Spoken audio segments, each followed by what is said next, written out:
Hi dear students, നിങ്ങളുടെ 4th semester ഇന്നലെ മുതൽ ആരംഭിച്ചിരിക്കുകയാണ്. 4th സെമസ്റ്ററിനകത്ത് നിങ്ങൾക്ക് പഠിക്കുന്നതിനുള്ള ഒരു പേപ്പറാണ് എൻ്റർപ്രണർഷിപ്പ് ഡെവലപ്മെൻറ്റ്. ഏതൊരു പേപ്പറും ഒരു സിലബസിനകത്ത് ഉൾപ്പെടുത്തിയിരിക്കുന്നത് ചില ഉദ്ദേശ ലക്ഷ്യങ്ങളോട് കൂടിയാണ്. തീർച്ചയായും ബികോം 4th സെമസ്റ്ററിനകത്ത് എൻ്റർപ്രണർഷിപ്പ് ഡെവലപ്മെൻറ്റ് എന്ന ഈ ഒരു പേപ്പറും ഉൾപ്പെടുത്തിയിരിക്കുന്നത് അത്തരത്തിലുള്ള ചില ലക്ഷ്യങ്ങളോട് കൂടിയാണ്. നമുക്കറിയാം, ഇന്ത്യയെപ്പോലുള്ള ഒരു രാജ്യത്ത് ജനങ്ങൾ നേരിടുന്ന വലിയ ഒരു പ്രശ്നമെന്ന് പറയുന്നത് അൺഎംപ്ലോയ്മെൻ്റ് ആണ്. വലിയ തോതിലുള്ള പോപ്പുലേഷനുള്ള ഒരു രാജ്യമാണ് ഇന്ത്യ. അതിൽ തന്നെ വലിയൊരു വിഭാഗം ജനങ്ങൾ ഹൈലി എഡ്യൂക്കേറ്റഡ് ആയിട്ടുള്ള യൂത്താണ്, യുവക്കളാണ്. ഇവരെല്ലാം നേരിടുന്ന വലിയൊരു പ്രശ്നമെന്ന് പറയുന്നത് തൊഴിലില്ലായ്മയാണ്. ഇന്ത്യ ഒരു ഡെവലപ്ഡ് കൺട്രിയല്ല, ഒരു ഡെവലപ്പിംഗ് കൺട്രിയാണ്. അത്തരത്തിലുള്ള ഇന്ത്യയെ സംബന്ധിച്ചിടത്തോളം തൊഴിലവസരങ്ങൾ സൃഷ്ടിക്കുക എന്നുള്ളത് വളരെ പ്രധാനപ്പെട്ട ഒരു കാര്യമാണ്. അതുകൊണ്ടാണ് ഇത്തരത്തിലുള്ള ഒരു പേപ്പർ വിദ്യാർത്ഥികളെ സംബന്ധിച്ചിടത്തോളം അവർ പഠിക്കുന്ന സമയത്ത് തന്നെ പഠന വിഷയത്തോടൊപ്പം സംരംഭകത്വ വികസനം, എൻ്റർപ്രണർഷിപ്പ് ഡെവലപ്മെൻറ്റ് എന്നാൽ സംരംഭകത്വ വികസനം എന്നുള്ളതാണ്.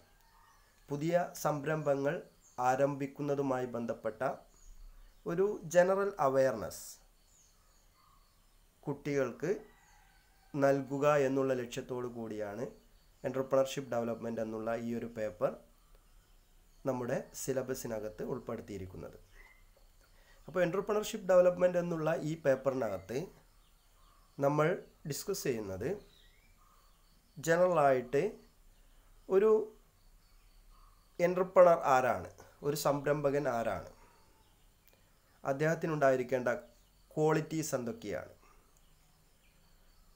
ഒരു പുതിയ സംരംഭം ഡെവലപ്പ് ചെയ്യുന്ന സമയത്ത് അല്ലെങ്കിൽ കൊണ്ടുവരുന്ന സമയത്ത് നമ്മൾ നേരിടുന്ന പ്രശ്നങ്ങൾ എന്തൊക്കെയാണ്, അതിനാവശ്യമായിട്ടുള്ള ക്യാപിറ്റൽ നമ്മൾ എവിടെ നിന്നൊക്കെ സ്വരൂപിക്കും, അതിൻ്റെ രജിസ്ട്രേഷൻ എങ്ങനെ നടത്തും, ഇത്തരത്തിലുള്ള ജനറലായിട്ട് പുതിയൊരു സംരംഭം ആരംഭിക്കുന്നതുമായി ബന്ധപ്പെട്ട കാര്യങ്ങളെക്കുറിച്ച് കുട്ടികൾക്ക് ഒരു ജനറലായിട്ടുള്ള അവയർനെസ് ഉണ്ടാക്കിയെടുക്കുക എന്നുള്ള ലക്ഷ്യത്തോടു കൂടിയാണ് എൻ്റർപ്രണർഷിപ്പ് ഡെവലപ്മെൻറ്റ് എന്നുള്ള ഈ ഒരു പേപ്പർ നിങ്ങളുടെ സിലബസിനകത്ത് ഉൾപ്പെടുത്തിയിരിക്കുന്നത്. അപ്പോൾ ഈ ഒരു പേപ്പർ നിങ്ങളുടെ ക്ലാസ്സിൽ ഡീൽ ചെയ്യുന്നത് ഞാനും അതുപോലെ തന്നെ മറ്റൊരു പാർട്ട് സസ്ന മിസ്സുമാണ്. ഓക്കെ, അപ്പം ഇന്നത്തെ ഈ ഒരു വീഡിയോയിൽ ജസ്റ്റ് എൻ്റർപ്രണർഷിപ്പ് ഡെവലപ്മെൻറ്റ് എന്നുള്ള ഈ ഒരു പേപ്പറിനകത്ത് എന്തൊക്കെയാണ് നമുക്ക് പഠിക്കാനുള്ളത് എന്നതിൻ്റെ ഒരു ബ്രീഫായിട്ടുള്ള ഒരു അനാലിസിസ് നടത്തുക എന്നുള്ളതാണ് ഉദ്ദേശിക്കുന്നത്. നോക്കാം നമുക്ക് പഠിക്കാനുള്ള കാര്യങ്ങൾ.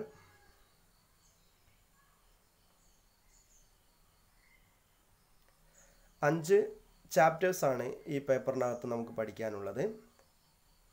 First chapter concept of entrepreneur and entrepreneurship. Entrepreneur എന്നുള്ള ആ ഒരു കോൺസെപ്റ്റ്, അതുപോലെ തന്നെ എൻ്റർപ്രണർഷിപ്പ് എന്നുള്ള ആ ഒരു കോൺസെപ്റ്റിനെ കുറിച്ചാണ് ഫസ്റ്റ് ചാപ്റ്ററിനകത്ത് ഡിസ്കസ് ചെയ്യുന്നത്. ഇപ്പോൾ ഫസ്റ്റിൽ ഹൂ ഈസ് ആൻ എൻ്റർപ്രണർ, ആരാണ് ഒരു എൻ്റർപ്രണർ. എൻ്റർപ്രണർ എന്ന് പറഞ്ഞു കഴിഞ്ഞാൽ ഒരു സംരംഭകൻ എന്നുള്ളതാണ്. അപ്പോൾ ഹൂ ഈസ് ആൻ എൻ്റർപ്രണർ, ആരാണ് ഒരു എൻ്റർപ്രണർ എന്ന് പറയുന്നത്. So entrepreneur is a person who start it's own business എന്നുള്ളതാണ്. സിമ്പിളായിട്ട് പറഞ്ഞു കഴിഞ്ഞാൽ entrepreneur is a person who start it's own business. സ്വന്തമായിട്ട് ഒരു ബിസിനസ് സ്ഥാപനം തുടങ്ങുന്ന ഒരു വ്യക്തിയെയാണ് നമ്മൾ എന്തെന്ന് പറയുന്നത്, എൻ്റർപ്രണർ എന്ന് പറയുന്നത്. സിമ്പിളായിട്ട് ഒരു businessman, simply entrepreneur is A businessman, ഒരു ബിസിനസ് മാനെയാണ് നമ്മൾ എൻ്റർപ്രണർ എന്ന് പറയുന്നത്. പുതിയൊരു സംരംഭം, പുതിയൊരു ബിസിനസ് സ്ഥാപനം സ്റ്റാർട്ട് ചെയ്യുന്ന ഒരു വ്യക്തി. ആ എൻ്റർപ്രണർക്ക് ഉണ്ടായിരിക്കേണ്ട ക്വാളിറ്റീസ് എന്തൊക്കെയാണ്, അതുപോലെ തന്നെ എൻ്റർപ്രണർ നേരിടുന്ന പ്രോബ്ലംസ് എന്തൊക്കെയാണ്, ഇങ്ങനെയുള്ള കുറച്ച് കാര്യങ്ങളാണ് എൻ്റർപ്രണർ എന്നുള്ള പാർട്ടിനകത്ത് ഡിസ്കസ് ചെയ്യുന്നത്. എൻ്റർപ്രണറും എൻ്റർപ്രൈസും തമ്മിലുള്ള ഡിഫറൻസ് എന്താണ്, ഇങ്ങനെയുള്ള ജനറൽ ആയിട്ടുള്ള കുറച്ച് കാര്യങ്ങൾ. പിന്നെ എൻ്റർപ്രണർഷിപ്പ് എന്താണെന്ന്. എൻ്റർപ്രണർഷിപ്പ് എന്ന് പറയുമ്പോൾ it is A process of starting A business. ഒരു ബിസിനസ് സ്ഥാപനം സ്റ്റാർട്ട് ചെയ്യുന്ന ആ ഒരു പ്രക്രിയയാണ് നമ്മൾ എന്തെന്ന് പറയുന്നത്, ആ ഒരു പ്രോസസ്സിനെയാണ് എൻ്റർപ്രണർഷിപ്പ് എന്ന് പറയുന്നത്. Entrepreneur is a person, entrepreneur എന്ന് പറയുന്ന ഒരു പേഴ്സൺ ആണ് ടു സ്റ്റാർട്ട് എ ബിസിനസ്. ഒരു ബിസിനസ് സ്ഥാപനം തുടങ്ങുന്ന ഒരു വ്യക്തിയെയാണ് നമ്മൾ എൻ്റർപ്രണർ എന്ന് പറയുന്നത്. എൻ്റർപ്രണർഷിപ്പ് ഈസ് എ പ്രോസസ്, ഒരു ബിസിനസ് സ്ഥാപനം തുടങ്ങുന്ന ആ ഒരു പ്രക്രിയയാണ് നമ്മൾ എന്തെന്ന് പറയുന്നത്, എൻ്റർപ്രണർഷിപ്പ് എന്ന് പറയുന്നത്. അപ്പോൾ ഒരു ബിസിനസ് സ്ഥാപനം തുടങ്ങുക എന്ന് പറയുന്നത് it is not a simple process, അതൊരു സിമ്പിളായിട്ടുള്ള പ്രോസസ്സ് അല്ല. ഓക്കെ, അപ്പോൾ ആ ഒരു ബിസിനസ് സ്ഥാപനം തുടങ്ങുന്ന it include all activity undertaken to start a business.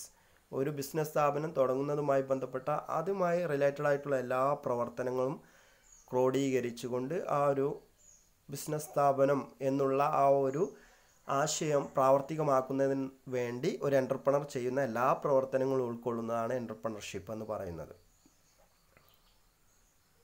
1000 miles journey begin with a single step to start a business എന്നുള്ളതാണ്. ഒരു 1000 മൈല് നമ്മൾ ജേൺ ചെയ്യുന്നത് ഒരു ബിസിനസ് സ്ഥാപനം തുടങ്ങുന്നതിന് ഒരു സിംഗിൾ സ്റ്റെപ്പ് മുന്നോട്ട് വെക്കുന്നതിന് തുല്യമാണ് എന്നാണ്. അപ്പോൾ അത്രയും റിസ്ക്കാണ് ഒരു ബിസിനസ് സ്ഥാപനം തുടങ്ങുക എന്ന് പറയുന്നത്. നമ്മളൊരു 1000 മൈല് ജേൺ ചെയ്യുന്നത്, ഇത്രയും ദൂരം നമ്മൾ യാത്ര ചെയ്യുന്നത് ഒരു ബിസിനസ് സ്ഥാപനം തുടങ്ങുന്നതിൻ്റെ ഒരു സിംഗിൾ സ്റ്റെപ്പ് മുന്നോട്ട് പോകുന്നതിന് തുല്യമാണെന്ന് പറഞ്ഞു കഴിഞ്ഞാൽ ഒരു ബിസിനസ് സ്ഥാപനം തുടങ്ങുന്നത് അത്രയും റിസ്ക് ഉള്ള ഒരു കാര്യമാണ് എന്നുള്ളതാണ്. ആ രീതിയിൽ ഒരു ബിസിനസ് സ്ഥാപനം തുടങ്ങുന്നതുമായി ബന്ധപ്പെട്ട എല്ലാ പ്രവർത്തനങ്ങളും ചെയ്യുന്ന ആ ഒരു പ്രക്രിയയാണ് എൻ്റർപ്രണർഷിപ്പ് എന്ന് പറയുന്നത്. അപ്പോൾ അത്തരത്തിലുള്ള കുറച്ച് ജനറൽ ആയിട്ടുള്ള കാര്യങ്ങളാണ് ഒന്നാമത്തെ ചാപ്റ്ററിനകത്ത് ഡിസ്കസ് ചെയ്യുന്നത്. സെക്കൻഡ് ചാപ്റ്ററിൽ ഇൻസ്റ്റിറ്റ്യൂഷണൽ സപ്പോർട്ട് ടു എൻ്റർപ്രണേഴ്സിനുള്ള ഇൻസ്റ്റിറ്റ്യൂഷണൽ സപ്പോർട്ട്. എൻ്റർപ്രണർ എന്ന് പറഞ്ഞു കഴിഞ്ഞാൽ it is a person to start a business, ഒരു ബിസിനസ് സ്ഥാപനം തുടങ്ങുന്ന വ്യക്തിയാണെന്ന് പറഞ്ഞു. അത്തരത്തിൽ ഒരു ബിസിനസ് സ്ഥാപനം തുടങ്ങുന്ന വ്യക്തിയെ സംബന്ധിച്ചിടത്തോളം അയാൾക്ക് ബിസിനസ് സ്ഥാപനം തുടങ്ങുന്നതിന് സപ്പോർട്ട് കിട്ടുന്ന ഇൻസ്റ്റിറ്റ്യൂഷനുകളുണ്ട്. അത്തരത്തിലുള്ള സപ്പോർട്ടിങ് ഇൻസ്റ്റിറ്റ്യൂഷനുകളെ കുറിച്ചാണ് നമ്മളിപ്പോൾ ഒരു ബിസിനസ് സ്ഥാപനം തുടങ്ങാൻ ഉദ്ദേശിക്കുന്നു എന്ന് വിചാരിക്കുക. അപ്പോൾ ബിസിനസ് സ്ഥാപനം തുടങ്ങുമ്പോൾ അതിൻ്റെ ഇനീഷ്യൽ സ്റ്റേജിൽ നമുക്കൊരു ഹ്യൂജ് ഇൻവെസ്റ്റ്മെൻറ്റ് നടത്തേണ്ടി വരും, ക്യാപിറ്റൽ വേണം അല്ലേ. അപ്പോൾ അത്തരത്തിലുള്ള ബിസിനസ് സ്ഥാപനം തുടങ്ങുന്നതിനാവശ്യമായിട്ടുള്ള ഫിനാൻഷ്യൽ റിക്വയർമെൻറ്റ്സ്, ക്യാപിറ്റൽ നമുക്ക് എവിടെ നിന്ന് സ്വരൂപിക്കാം. അത്തരത്തിൽ ചെറുകിട വ്യവസായങ്ങൾ ആരംഭിക്കുമ്പോൾ, നമ്മളൊരു പുതിയ ബിസിനസ് സ്ഥാപനം തുടങ്ങുമ്പോൾ നമ്മളെ ഫിനാൻഷ്യലി സപ്പോർട്ട് ചെയ്യുന്നതിന് വേണ്ടിയിട്ടുള്ള ഒത്തിരി ഇൻസ്റ്റിറ്റ്യൂഷനുകളുണ്ട്, ഫിനാൻഷ്യൽ ഇൻസ്റ്റിറ്റ്യൂഷനുകളുണ്ട്. അത്തരത്തിലുള്ള ഫിനാൻഷ്യൽ ഇൻസ്റ്റിറ്റ്യൂഷനുകളെ കുറിച്ചാണ് സെക്കൻഡ് ചാപ്റ്ററിനകത്ത് ഡിസ്കസ് ചെയ്യുന്നത്. ഫിനാൻഷ്യൽ ഇൻസ്റ്റിറ്റ്യൂഷൻസുമാണ്. ഓക്കെ, എൻ്റർപ്രണേഴ്സിനെ ഫിനാൻഷ്യലി സപ്പോർട്ട് ചെയ്യുന്ന ഇൻസ്റ്റിറ്റ്യൂഷനുകളെ കുറിച്ചാണ് സെക്കൻഡ് ചാപ്റ്ററിനകത്ത് ഡിസ്കസ് ചെയ്യുന്നത്. ഒത്തിരി ഇൻസ്റ്റിറ്റ്യൂഷനുകളുണ്ട്. ഓക്കെ, NSIC, അതുപോലെ തന്നെ സിഡോ, സിഡ്ബി, സിഡ്കോ, കിൻഫ്ര പാർക്ക് അല്ലേ, നമുക്കറിയാവുന്ന കുറേ ഇൻസ്റ്റിറ്റ്യൂഷനുകളുണ്ട്. അപ്പോൾ അത്തരത്തിലുള്ള ഇൻസ്റ്റിറ്റ്യൂഷനുകളെ കുറിച്ചാണ് 10-15ഓളം ഇൻസ്റ്റിറ്റ്യൂഷനുകളുണ്ട് ആ ചാപ്റ്ററിനകത്ത് ഡിസ്കസ് ചെയ്യുന്നു. അപ്പോൾ ആ ചാപ്റ്ററിനകത്ത് ഓരോ ഇൻസ്റ്റിറ്റ്യൂഷനും എന്നാണ് എസ്റ്റാബ്ലിഷ് ചെയ്തിട്ടുള്ളത്, അതിൻ്റെ ഒബ്ജക്റ്റ് എന്താണ്, അതുപോലെ തന്നെ അതിൻ്റെ ഫങ്ഷൻസ്, ഈ രീതിയിലാണ് കൊടുത്തിട്ടുള്ളത്. അപ്പോൾ ഓരോ ഇൻസ്റ്റിറ്റ്യൂഷനെ കുറിച്ച് അതിൻ്റെ ഹെഡിങ് പറയണം, എന്നാണ് അത് എസ്റ്റാബ്ലിഷ് ചെയ്തിട്ടുള്ളത്, അതുപോലെ തന്നെ എന്തൊക്കെയാണ് അതിൻ്റെ ഫങ്ഷൻസ്. ഈ രീതിയിൽ ഒരു 8-10-15ഓളം ഇൻസ്റ്റിറ്റ്യൂഷനുകളെ കുറിച്ച് സെക്കൻഡ് ചാപ്റ്ററിനകത്ത് ഡിസ്കസ് ചെയ്യുന്നുണ്ട്. അപ്പോൾ ഇതാണ് second chapter. Third, micro small and medium enterprises, MSMEs എന്നാണ് ഷോർട്ടായിട്ട് പറയുന്നത്. MSMEs, micro small and medium enterprises. MSMEs എന്ന് പറഞ്ഞു കഴിഞ്ഞാൽ സ്മോൾ സ്കെയിൽ ഇൻഡസ്ട്രിയൽ യൂണിറ്റ്സ് എന്നുള്ളതാണ് അർത്ഥം, ചെറുകിട വ്യവസായങ്ങൾ.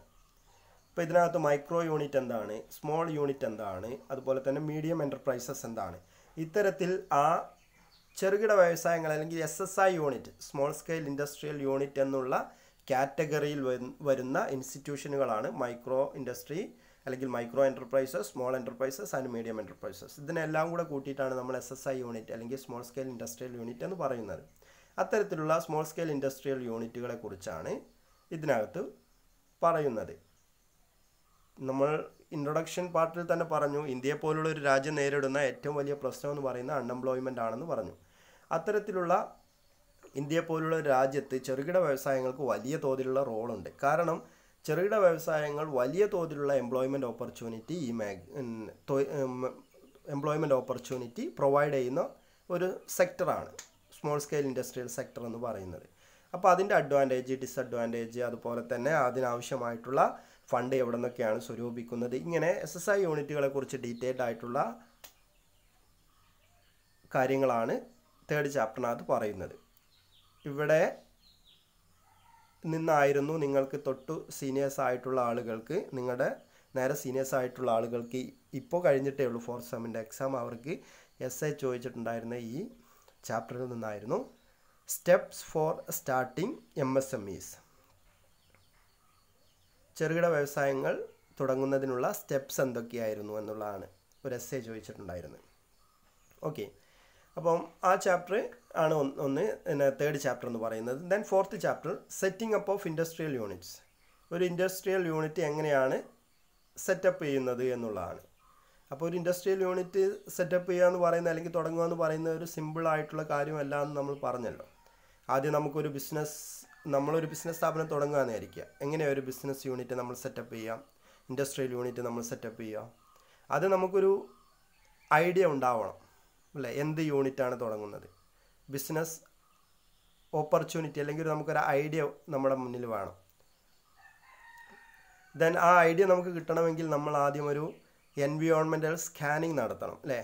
എൻവിയോൺമെൻറ്റൽ സ്കാനിങ് നടത്തിയാൽ, അതല്ലെങ്കിൽ നമ്മൾ തുടങ്ങുന്ന ബിസിനസ് സ്ഥാപനം ഒരു പർട്ടിക്കുലർ ഏരിയയിൽ തുടങ്ങുകയാണെങ്കിൽ അവിടെ അതിൻ്റെ എന്താ പറയുക, അതിനുള്ളൊരു ഓപ്പർച്യൂണിറ്റി അവിടെ വേണം.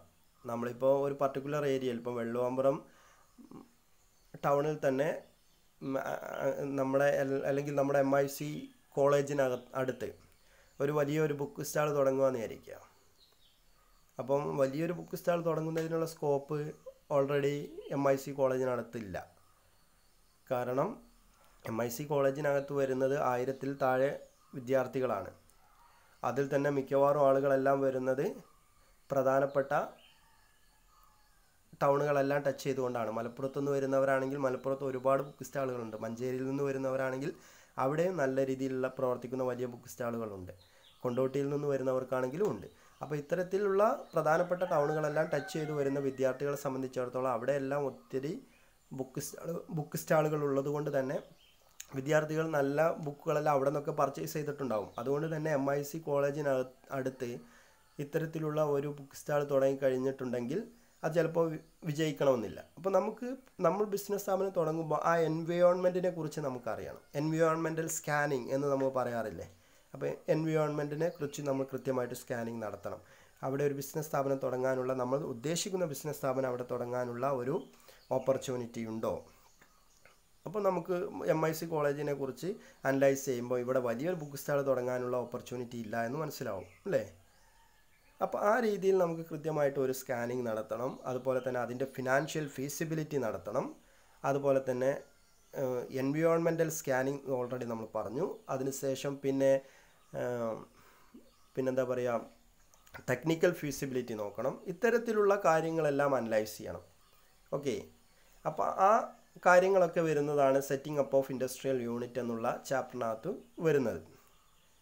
Then last chapter project report എന്നുള്ളൊരു ചാപ്റ്ററാണ്. Project report preparation.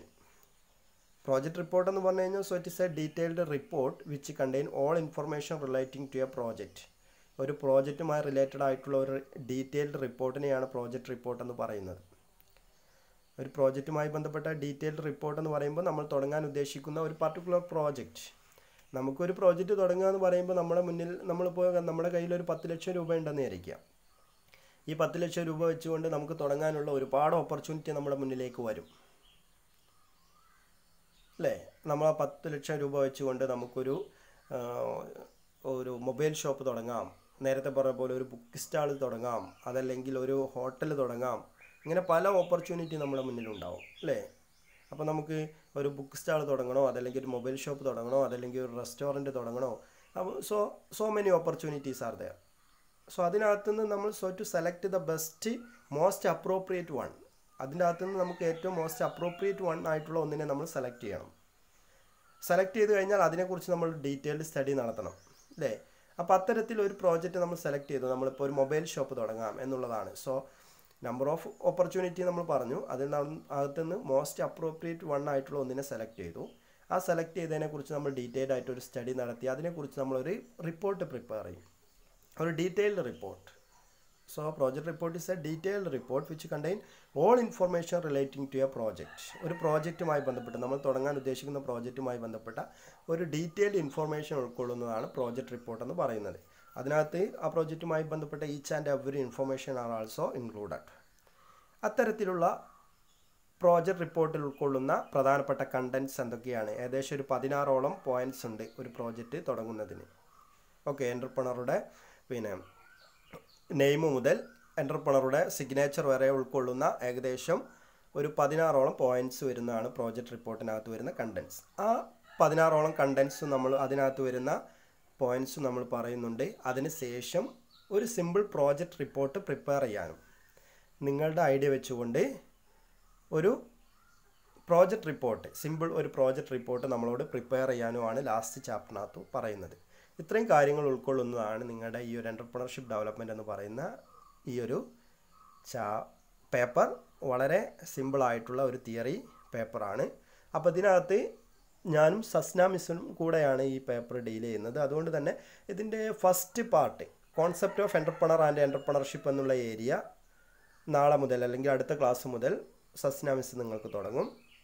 ഓക്കെ, അതിൻ്റെ ഏതെങ്കിലും ഒരു പാർട്ട്, ഏതെങ്കിലും ഒരു ഏരിയ വെച്ചുകൊണ്ട് അടുത്ത ക്ലാസ്സിൽ ഞാനും ക്ലാസ് ആരംഭിക്കും. Okay, thank you.